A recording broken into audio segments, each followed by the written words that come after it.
Olá, pessoal. Eu sou Euriale Voidella e este é mais um episódio do podcast Comitê de Clientes lá do Portal Customer. Conectando clientes e empresas. Comitê de Clientes. E nós já estamos na quinta temporada do podcast. Foi uma longa trajetória até chegarmos. Já ultrapassamos a linha dos 40 episódios publicados. Muita resenha e muito aprendizado em todo este período. E eu te convido a seguir as nossas redes sociais, tanto do Comitê de Clientes quanto do Portal Customer, lá no Instagram, no LinkedIn, no Facebook e também no Twitter do portal, para que você acompanhe todas as novidades, todos os artigos de nossos colunistas, com muito conteúdo para você ficar atualizado e manter-se informado sobre a experiência do cliente e a maturidade de nosso mercado. A jornada do consumidor. O sucesso do cliente que recomenda uma marca. Podcast Comitê de Clientes. Conectando clientes e empresas. E nessa temporada ainda contamos com novos patrocinadores. O primeiro patrocinador especial da temporada é a NICE, líder de mercado em soluções de experiência do cliente, integrando desde o digital até o atendimento omnicanal, entregando jornadas fluídas, coerentes e muito personalizadas para a sua experiência do cliente e transformar ainda mais como uma marca encantadora. Afinal, quem não quer que o consumidor se apaixone pela sua marca hoje? E para você conhecer um pouco mais sobre o propósito da NICE, eu te convido a assistir uma vinheta bem rápido e já voltamos. NICE CX1, a solução digital em nuvem da NICE que entrega experiências extraordinárias em toda a jornada do cliente. Orquestração de jornada, autoatendimento inteligente, agentes preparados. NICE CX1, uma experiência, uma jornada. Uma nuvem, um passo à frente. E nós temos agora o nosso segundo patrocinador da temporada, que é a DNK, com soluções de voz, URA e telecomunicações para transformar a experiência de seu contact center. E dar voz a este consumidor dentro da sua empresa é muito importante. E também vamos deixar o link de nossos patrocinadores especiais para que você possa se conectar a ele e saber ainda mais sobre soluções que transformam a experiência do seu consumidor.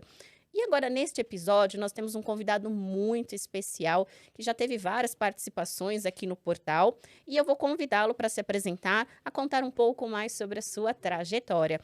Henrique, muito obrigado pela sua participação, e te convido agora a se apresentar, a contar um pouco sobre a sua história profissional. Yuri, primeiro, super obrigado pelo convite, é muito legal estar aqui conversando com vocês. Bom, em termos de histórico profissional, eu tive duas fases bem delimitadas de carreira. Os primeiros 10 anos foram empresas mais tradicionais, né? Trabalhei na Coca-Cola por 5 anos, depois trabalhei na McKinsey, né? Consultoria de estratégia, e depois fui para a parte mais legal da carreira, que foi a parte de startups, né? Eu fui um dos líderes da Uber, desde o começo, entrei quando a Uber era uma startup, de fato, pequena no Brasil, lancei muita cidade nova, muito estado novo pelo Brasil, então foi um período muito legal de crescimento exponencial da empresa no Brasil. Depois disso eu fui presidente da Oyo, Oyo não é Oi, é Oyo, é uma empresa indiana de hotelaria. Eu comecei do zero aqui como líder do Brasil e a gente cresceu super aceleradamente. A gente virou a maior rede de hotéis do Brasil em número de prédios, mais de 600 prédios, um crescimento acelerado. E agora na Pagalev. Eu fundei a Pagalev no começo do ano passado, somos em 2 cofundadores, eu e uma pessoa chamada Mike Greer. E a gente está operando de fato desde outubro do ano passado. Então 1 ano e pouco aí de operação. E a gente está numa toada de crescimento super legal. O que a gente faz basicamente é permitir com que as pessoas consigam pagar parcelado no ponto de venda, sem precisar de cartão de crédito e sem pagar nenhum tipo de juros, né? Então, alguns números rápidos, a gente começou esse ano com 6, 7 varejistas conectados à nossa solução. A gente está hoje com quase 1.000, né? A gente tem aqui todos os grandes grupos, né? Ou a maioria deles, né? Grupo Reserva, Hope, Pague Menos, Tokstok e por aí vai. Então, acho que é isso, estamos super empolgados com o crescimento acelerado e muita coisa legal para fazer pela frente. Perfeito. Parabéns pela trajetória profissional, por todas as conquistas. Desbravar mercados não é uma tarefa fácil, Sim. sabemos muito bem disso. E hoje o nosso propósito aqui do portal é transformar e conectar pessoas e empresas com os propósitos das marcas. E a tecnologia, a transformação digital, ela tem um papel fundamental em todo este contexto. Como que a tecnologia, a transformação digital embarca e é importante para a experiência do cliente? Bom, a tecnologia, até um tempo atrás, ela era visto muito mais como um meio, né? Puta, eu vou usar a tecnologia para atingir tal objetivo. De um tempo para cá, ela começou a ser vista e usada pelas empresas como vantagem competitiva, né? Eu uso a tecnologia como fim, né? Para eu conseguir ter vantagens exponenciais. Uma coisa interessante, né, uma métrica interessante que eu vejo analistas, principalmente de fora do Brasil, quando vão analisar empresas lá de Silicon Valley, vão pensar se a empresa tem potencial de escalabilidade e de disrupção, uma das métricas é o percentual de funcionários na empresa que são funcionários de tecnologia, ou seja, engenheiros, desenvolvedores, desenvolvedoras, cientistas de dados e tal. Última vez que eu olhei para esses números, pegar a Amazon sem AWS, né, eles tinham 17% dos funcionários como tecnologia, a Netflix tinha 23%, e o Google era um dos maiores, né? Tinha 31%, né? Dessa última vez que eu vi, tem uns 2 anos. A gente na PagaLeve tem 30%. Tá? Então, próximo do patamar do Google. Não estou querendo me comparar com o Google ainda, né? Mas só para mostrar um pouco de direcionamento, né? De como a gente valoriza tecnologia como fonte de vantagem competitiva. Tá? Então, acho que esse é um ponto que para a gente é bem central, né? Em alavancar a tecnologia como uma das coisas mais importantes para conseguir destravar um crescimento futuro exponencial. E hoje, né, o comportamento do consumidor ele vem se transformando, ele está se transformando. O termo "o novo normal" ele já caiu por terra, porque o novo acontece Exato. todos os dias, não existe mais o novo acontece a cada minuto, a cada segundo. E qual a importância e as tendências que você visualiza para este mercado de experiência do consumidor 2023, que já está batendo aqui na porta, a gente, né, esta temporada que ela está ao ar dezembro e janeiro, então ela pega bem no meinho do ano. Como que você visualiza as tendências de CX? Legal. Bom, antes de falar da tendência, né, a experiência de consumidor, o CX é cada vez mais central, né? Tem um pouco do paralelo com tecnologia, né? Antes a empresa só lidava com a experiência do consumidor. Você tinha lá a sua prática de dia a dia, e aí tinha lá algumas pessoas que entravam em contato e tal, e você tinha que responder às pessoas, era um negócio bem reativo. Hoje, você vê empresas se criando, tendo como núcleo, né, a experiência do consumidor. A gente tentou se estruturar dessa forma também, então a gente está seguindo isso, né, dessa forma. Alguns exemplos. Todo o atendimento ao consumidor é feito in-house, né, com funcionários da PagaLeve. É, e são pessoas que literalmente vestem a camisa da PagaLeve, entendem do assunto, participam das reuniões semanais que a gente faz. E no fim das contas tem dois grandes benefícios, né? Primeiro, a gente consegue ter uma qualidade de atendimento que é muito superior do que se eu fizesse isso terceirizado, né? Então, alguém que sabe das dores, sabe dos detalhes e consegue oferecer um serviço muito melhor para um consumidor quando ele entra em contato. E tem uma outra vantagem que acho que é super importante, que é a gente tem um feedback loop, né? Hoje, toda semana, a gente faz uma reunião com todos os atendentes, todo mundo que faz atendimento, senta com todos os líderes de área, e as pessoas trazem quais são as tendências, né? Fala, olha, eu ouvi bastante de consumidores falando que o tipo de comunicação de lembrete que a gente faz para eles pagarem está um pouco excessivo. Ou a gente ouviu que poderia ter um produto novo dessa forma. Então a gente sai dessas reuniões semanais com uma lista de to-dos, né? Isso seria impossível fazer se a gente tivesse uma operação terceirizada de atendimento, né? Então, essa forma rápida de conseguir entender os padrões, né, de comportamento, de percepções dos consumidores e conseguir aplicar no dia a dia, quase que em tempo real, isso acho que é super, super importante para a gente.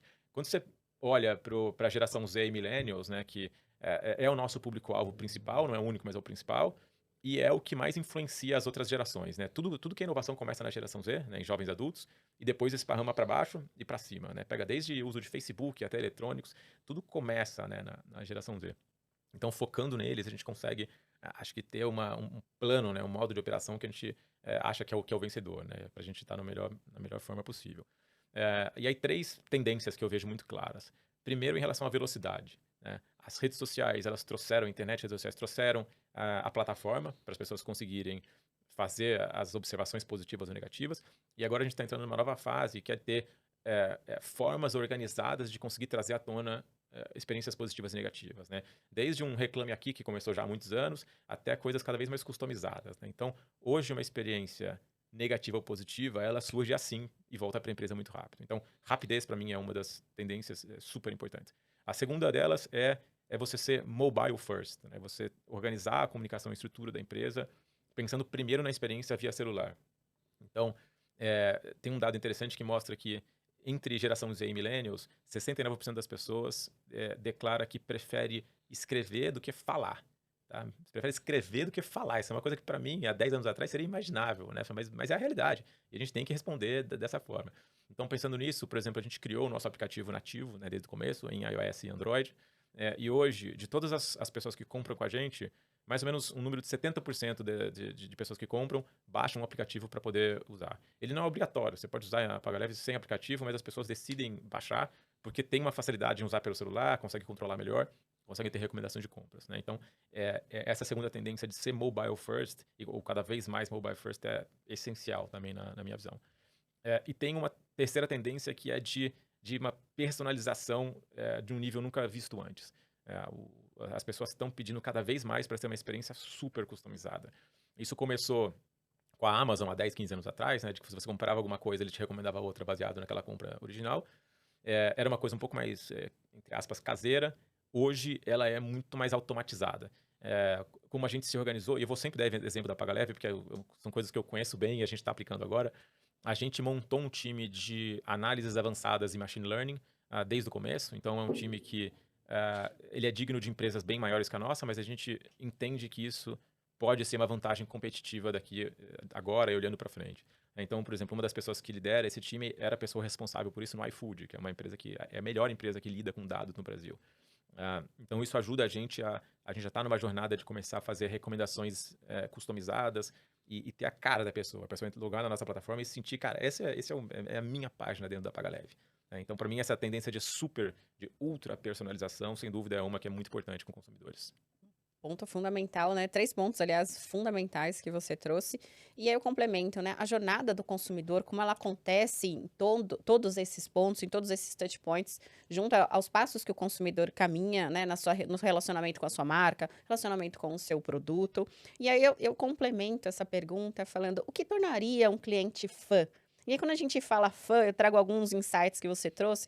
Fã tá ligado a um valor emocional, e o valor emocional a gente só consegue se a gente, de fato, entender quem é aquele consumidor. Para entender, a gente precisa do dado.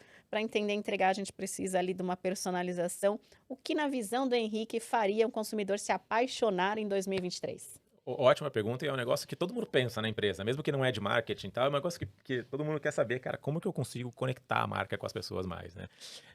Eu trabalhei na Coca-Cola quase 20 anos atrás, né? E na época, eu acho que mudou muito, né? Na época, a forma de criar amor de marca era falando de temas que as pessoas gostavam, né? Então, por exemplo, se tinha um grupo de pessoas que gostava de rock, e eu sabia disso, eu ia falar de rock, eu ia contratar bandas de rock.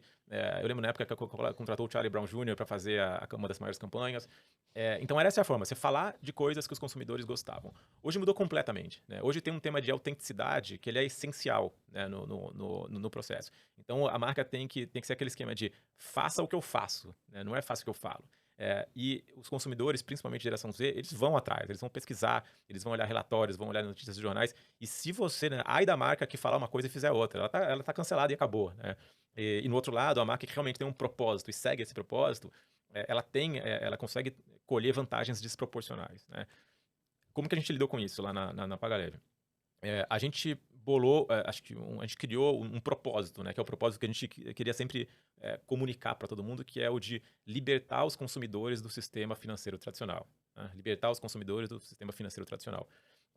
E para não ser da boca para fora, a gente tinha que construir um modelo baseado nisso. Né? Então, o que a gente faz, né? Até eu não falei muito no detalhe, mas a gente viabiliza com que as pessoas consigam pagar parcelado no ponto de venda. Então, a gente tem integração com todas essas quase 1.000 lojas direto no site das lojas. Então, a pessoa escolhe a PagaLeve como forma de pagamento. Né? Então, uma das coisas principais que a gente fez a gente vai fazer um produto gratuito. Né? Não tem que pagar nada. Né? Contanto que você pague no prazo as parcelas, é grátis para você. A gente ganha dinheiro com os varejistas, né? Porque como a gente gera venda adicional, é um volume adicional que não existia, que passa a existir, o varejista paga uma taxa percentual para a gente, e é assim que todo esse ciclo, esse modelo de negócio se financia e funciona. Né? Então, é um produto grátis, é o primeiro passo. O segundo passo caso a pessoa tenha um atraso, isso acontece, né? A pessoa às vezes não tem previsibilidade dos ganhos, isso pode acontecer. A gente cobra uma taxa única, né? Essa taxa na maior parte dos casos é de R$20, e ela não aumenta com o tempo. Então pode passar um dia de atraso ou 5 meses de atraso, são os mesmos R$20 que estão congelados ali, né? E isso, assim, a gente ficou super surpreso, gerou uma conexão emocional com o consumidor super forte, né? De notar que a gente não está querendo explorar, não está querendo ganhar dinheiro com o consumidor, não vai virar bola de neve, é aquilo, não importa quando você pague pra gente, né? E aí trouxe 2 benefícios, né? Primeiro esse da conexão emocional, de eles gostarem, verem que eles estão sendo respeitados e que, diferente de qualquer empresa, né, desse setor, que cobra os juros que vão aumentando, vira bola de neve, ninguém faz isso no Brasil, nenhuma outra empresa. Todo mundo teve muito medo de fazer isso, de achar que o brasileiro é um mau pagador. A gente não acha, a gente acha que o brasileiro é um bom pagador. O que tem que ter é estrutura, tem que ser granular para saber exatamente como a gente faz em cada ponto de preço para cada tipo de pessoa. Então, tem a conexão emocional. E o segundo ponto é que a gente sempre é pago, a gente é o primeiro da lista a ser pago, tá? Porque se você compara o que está em aberto com a Paga Leve em um eventual caso de atraso com o que está em aberto com o cartão de crédito, o do cartão virou uma bola de neve que a pessoa não consegue pagar. Com a gente ela consegue, tá pequenininho ainda, não cresceu.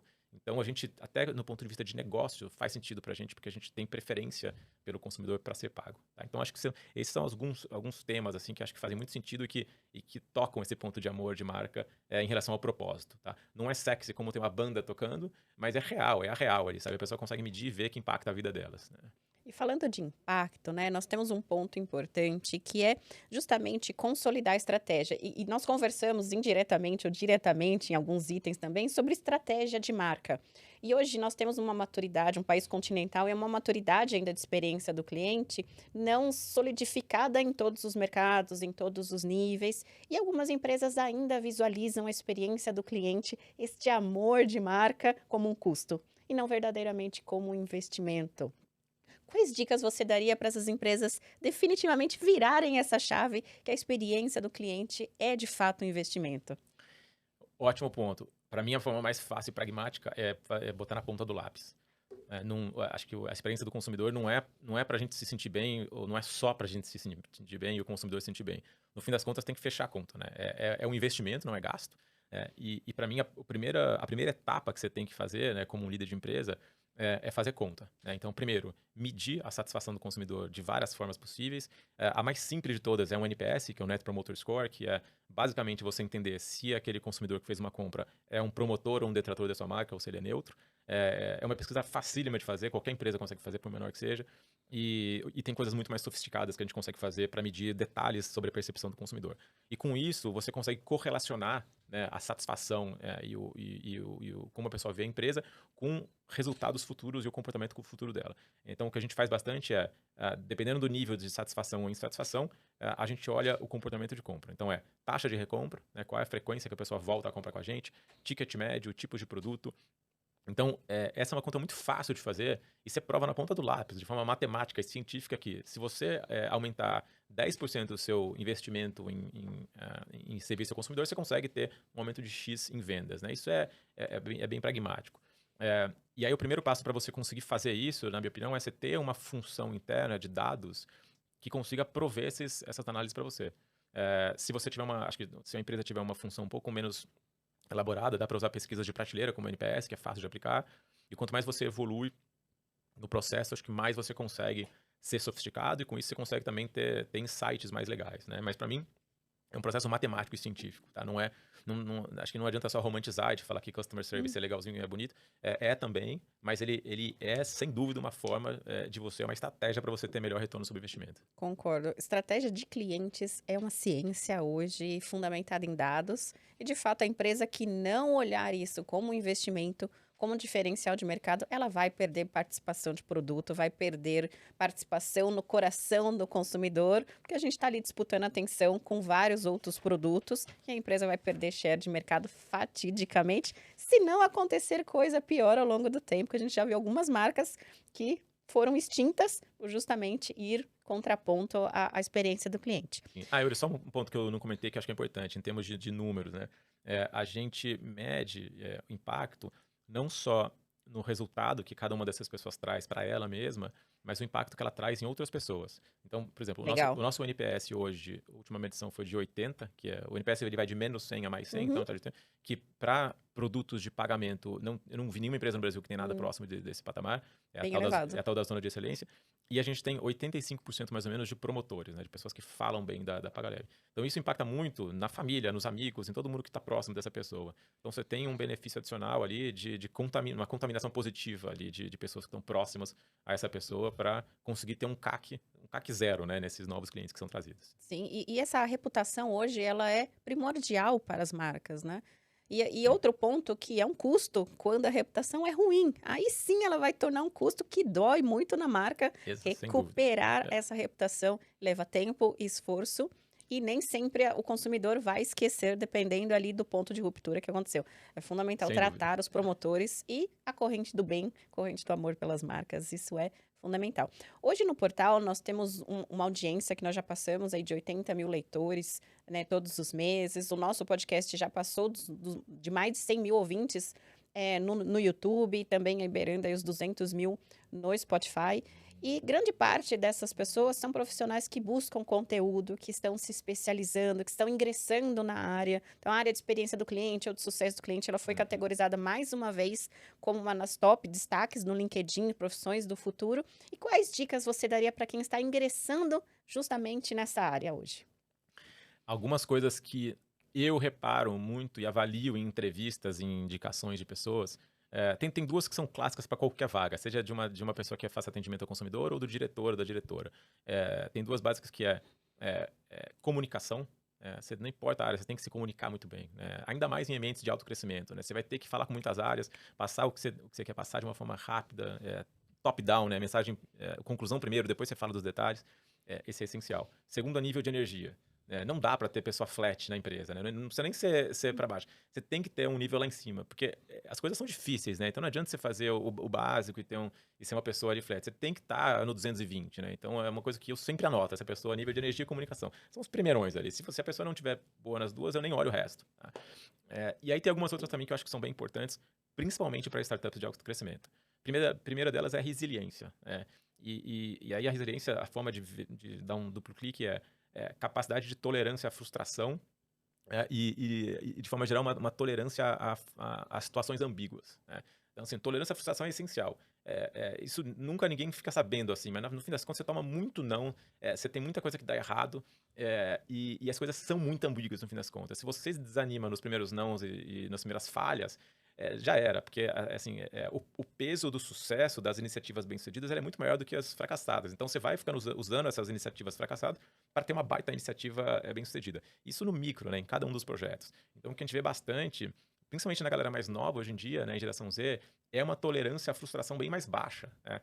Essa é uma coisa que dá para medir em entrevista, né? Você consegue pedir exemplos e tal. Então, assim, as pessoas, para mim, mais bem-sucedidas é aquelas que conseguem lidar, ter tolerância à frustração, né? Porque isso é essencial, não só para a vida, mas para a carreira profissional. Então, para mim, é bem importante. Não é tão óbvio quanto parece, tá? Você vê bastante, assim, uma intolerância à frustração e jogar toalha no começo, né? Um outro ponto é ter visão do todo da empresa. Hoje, cada vez mais você vê as coisas se compartimentalizando. Então, antes, o marketing, por exemplo, era só marketing. Agora você tem o branding, você tem growth, você tem uma infinidade de coisas dentro de uma única área. E as pessoas cada vez mais estão focadas naquele pedaço específico da empresa. As pessoas, para mim, que mais têm capacidade de crescer e de entregar resultados e promoções num tempo curto, são aquelas que entendem da empresa. Então, por exemplo, você tem aquelas reuniões semanais ou mensais da empresa toda, os all hands, né? Se uma pessoa não entende uma parte do que está sendo apresentado, tem que correr atrás e ir lá, bater na porta da área e entender. Né? Se você não entende tudo o que acontece na empresa, como a empresa ganha dinheiro, alguma coisa tá errado. Né? Então, e isso também, longe de ser unanimidade. Né? Acho que a maioria das pessoas não faz isso, se contenta aí na sua própria área. Mas entendimento do todo, para mim, ele conta pra caramba para você conseguir pivotar, mudar e ajudar realmente a empresa a crescer. Né? E um último ponto também, tudo para mim é óbvio, tá? Mas é óbvio, mas a gente não vê isso acontecendo, né? E o último é ter uma capacidade grande de trabalhar em grupos, né? De colaborar, construir junto. Competição e ego, para mim, na empresa tá fora, sabe? Assim, deixa o ego do lado de fora, deixa a competição do lado de fora. A não ser que seja uma competição saudável ali, para alguma coisinha legal, mas trabalhar muito bem em grupos é uma coisa para mim excepcionalmente importante, porque sem isso não funciona também as coisas. São alguns dos que eu tenho na cabeça que para mim, pelo menos, são Se importantes. deixar, a gente fica a tarde inteira aqui falando. Mas Exato. um ponto importante que você trouxe é que nem tudo dá certo todas as vezes. As carreiras e as empresas são cheias de desafios, né? Conta um pouquinho um desafio, algo que te motivou ali, colocou aquela pulguinha atrás da orelha, mas eu fiz tal coisa e aconteceu. Conta um pouquinho um desafio que marcou sua carreira. Acho que me veio à cabeça, assim, tem dois que vêm rápido à cabeça. O primeiro foi quando eu fui presidente da Oio. Como eu falei, a gente cresceu de 0 a 600 hotéis, tivemos uma rede imensa, 1.200 funcionários, e a gente estava naquele crescimento acelerado até que chegou um tal do coronavírus, né? E hotelaria e pandemia não combinam. Então, liderar uma operação no meio de uma pandemia e que ninguém sabia quando ia acabar, como ia funcionar, foi uma das coisas mais desafiadoras que eu tive que fazer. Então, assim, um desafio de liderança, né? Porque eu tinha que administrar o time que estava abaixo de mim, os donos de hotéis, porque é um esquema quase que de franquia, né? Os hoteleiros, eles ainda eram donos dos hotéis e tinham ansiedades também, investidores, a opinião pública. Então, tinha uma administração ali e de uma coisa que a gente não sabia como ia se desenvolver, tá? Então, uma experiência super desafiadora, mas super enriquecedora também, interessante, né? Então, essa para mim foi uma. E a outra foi, agora na PagaLeve, foi fundar a PagaLeve e fazer os fundraisings que a gente fez ao longo do tempo. A gente teve 3 rodadas de investimento. A última, que a gente concluiu esse ano, foi de longe a mais desafiadora, dado o contexto macroeconômico. 2022 foi o ano disparado mais difícil para levantar fundos nos últimos 15 anos. Eu via muitos fundadores de empresa, muitas empresas voltando para casa sem conseguir captar, porque os fundos de VC e investidores como um todos deram uma enxugada. Então, isso também foi extremamente trabalhoso, né? A gente teve que dedicar bastante tempo e energia. No fim das contas, foi super bem sucedido. A gente levantou o que a gente queria, levantamos $25 milhões agora nessa última rodada da Série A. E no valuation que a gente tinha em mente e tal. E teve uns aspectos interessantes. A gente trouxe a Salesforce Ventures, que é o fundo de venture capital da Salesforce. É um fundo de $5 bilhões, investem no mundo inteiro, em várias fintechs e outras empresas. Nunca tinha investido no Brasil. Então, a gente ficou também bem honrado de ser a primeira empresa brasileira a ser escolhida pela Salesforce para liderar o investimento. Então, no fim das contas, foi super bem sucedido, mas de novo, desafiador pra caramba. Assim. Então, aquele ponto da resiliência, aquele estilo Rocky Balboa, tá? Não importa, né, o quanto você bate forte, não importa o quanto você segura os ataques, né? Então, então são dois, para mim, que são bem marcantes, né? Parabéns. E eu sei o quanto que é difícil essas rodadas de investimento. Eu sou mentora de algumas startups e conselheira de empresa, conselheira de 2 startups, inclusive. E eu sei muito bem o quanto é desafiador. Até o pré, né? A gente fala que é o preparar o pitch, o ensaio, a defesa, a realização em si não é Sem uma dúvida. tarefa fácil. Tem que ter muito sangue frio, que o momento é complexo. Parabéns pela trajetória, parabéns por ser a primeira empresa investida no Brasil. É realmente uma conquista até para o nosso mercado também aqui das fintechs. E agora, Obrigado. caminhando para as considerações finais do nosso episódio, te convido a contar uma mensagem, um dizer especial aqui para quem está nos assistindo e nos ouvindo até agora. Bom, tem 2 pontos que eu vou falar mais para a galera empreendedora, né? Que está abrindo empresa, que já tem empresa, que é o que conversa mais com a minha fase de vida, né? Primeiro ponto aqui de dicas e sugestões, assim, é investir tempo em relacionamentos que você ainda não tem, né? Ou seja, conversar com pessoas que você acha interessante, conversar com funcionários, se você é líder de empresa, com funcionários que não são seus diretos. Você ter conversa sem agenda, né? Você tem que se oxigenar. Acho que não adianta ir só naquelas conversas óbvias de dia a dia que você já tem marcada sempre, né? Abrir a cabeça e falar com pessoas até que você não conhece e tal. Ter essa agenda semanal quase de várias conversas, para mim sempre foi fundamental, assim. Tanto para achar oportunidades novas de trabalho até, como para ter aquelas ideias que eu não tinha sacado, aquele clique que você não tinha tido. Então isso para mim tem um peso assim, assim espetacular assim, para conseguir oxigenar. Essa palavra oxigenar para mim é muito forte, né? Que é trazer coisa que não está no seu radar, né? Então, assim, ser cara de pau e tá sempre ali com uma agenda de conversar com pessoas novas. O segundo ponto é em relação à importância e à força da ambição. Ambição de um lado positivo e do pensamento propositivo, pensamento otimista, né? A gente falou bastante de inovação, de coisas novas vindo por aí e tal, mas tem uma frase para mim antiga, né, lá do Henry Ford, que para mim sempre ela é super moderna ainda para mim, que é Ela fala assim, putz, se você acha que consegue fazer alguma coisa, ou se você acha que você não consegue fazer alguma coisa, em ambos os casos você tá certo. Né? Então eu falei, cara, bota a meta ambiciosa, vai pra frente, acredita que vai fazer, porque funciona, você vai dar um jeito de fazer, né? Então, esse negócio de não ser tão pé no chão na hora de pensar em onde você pode chegar é super importante. Então, várias das coisas que a gente conquistou com a PagaLeve, ou até em outras experiências, foi nesse espírito, assim, cara, vamos shoot for the moon e a gente vai construindo como é que a gente chega lá, né? Então, para mim, 2 pontos que eu aplico na minha vida, não sei se pode ser útil para alguém, mas que eu acho bem interessante. Com certeza. Henrique, muito obrigada pela sua participação, conteúdo riquíssimo e também sucesso aí nos próximos desafios, que a carreira de empreendedor no Brasil não é fácil, então muito sucesso aí na sua trajetória. Legal, obrigado pelo convite. Pessoal, este foi mais um episódio do podcast Comitê de Clientes lá do Portal Customer. Lembrando que eu convido você a seguir nas nossas redes sociais, no Instagram, no LinkedIn, lá no Twitter do portal e também no Facebook, para você se manter atualizado sobre todos os conteúdos e todas as novidades que divulgamos sobre as marcas, muito importante para a maturidade do nosso mercado de experiência do consumidor. E eu também convido você a se conectar com os 2 nossos patrocinadores da temporada.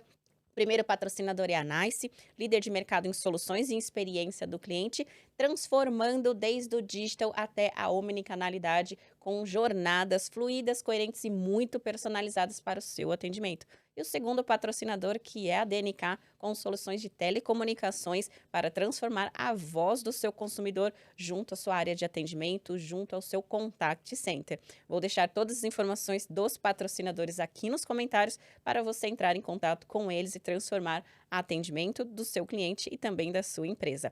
Eu sou Euriale Voidella e este foi mais um episódio do podcast Comitê de Clientes lá do Portal Customer. Tchau, tchau, pessoal. Até o próximo episódio.